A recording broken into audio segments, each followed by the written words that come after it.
The ratio of distances travelled by a freely falling body in the first second third and fourth second. बताना है आपको कि एक body है हमारे पास फ्री फॉल कर रही है, यहाँ मान लो एक बॉडी है हमारे पास, इनिशियल वेलोसिटी इसकी 0 है, यहाँ से इसको रिलीज कर दिया और ग्रेविटी के इफेक्ट में जो है फॉल कर दी जा रही है। तो आपसे बोला शुरुआत के 1 सेकंड, फिर अगले 1 सेकंड, फिर अगले 1 सेकंड, फिर अगले 1 सेकंड, इनमें चले हुए डिस्प्लेसमेंट का रेशियो बता रहा है।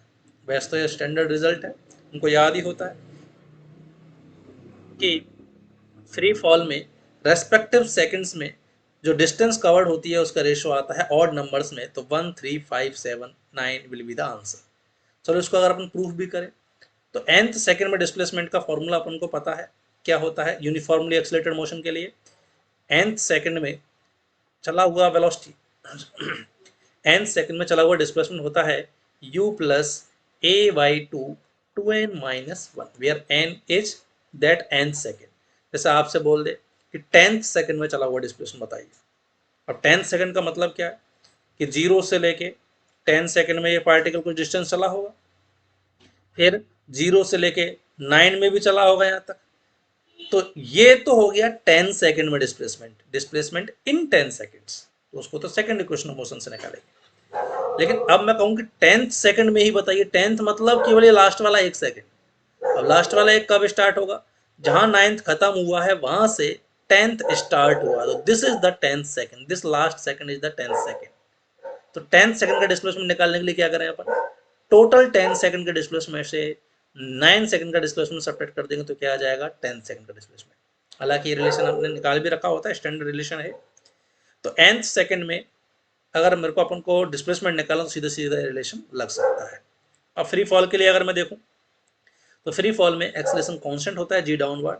मैं इसी डायरेक्शन को नेगेटिव मान लेता हूं कि ग्रेविटी जो है वो डाउनवर्ड में और डाउनवर्ड डायरेक्शन को मैं नेगेटिव मान लेता हूं। क्लियर।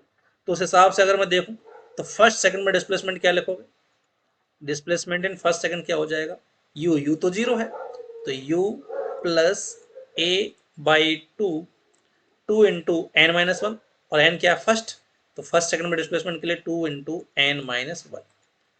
फिर सेकंड में डिस्प्लेसमेंट निकालें तो अब n की जगह 2 रख देंगे सेकंड सेकंड के लिए, तो u plus a by 2 into 2 minus 1।